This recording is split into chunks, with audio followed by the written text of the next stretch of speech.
Mbështjelleni këmbën me një gjethe lakre dhe do befasoheni me rezultatin. Lakra është një burim i shkëlqyer i acidit folik, kaliumit, vitaminës B1 dhe fosforit.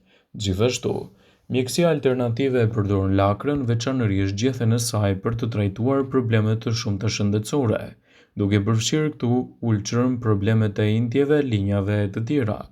Për shkak se janë anti-inflamatorë të mirë, lakrat mund të përdoren në lehtësimin e këtyre komplikacioneve si toneltisajt. Nëse lëndoheni gjatë sporteve, atëherë ajo mund t'ju vinë në ndihmë në qetësimin e këtyre shqetësimeve, duke sjellë rezultate fantastike.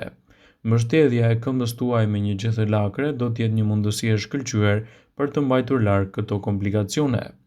Kështu, njerëzit që vuajnë nga reumatizma e kanë më të lehtë të përmirësojnë gjendjen e tyre shëndetësore dhe të mbajnë larg komplikacionet. Mbështjellja e nyjeve tuaja me një gjethe lakre do të jetë një mundësi e çmuar për të përmirësuar shëndetin tuaj dhe gjithashtu për të mbajtur larg edhe intjet e tyre.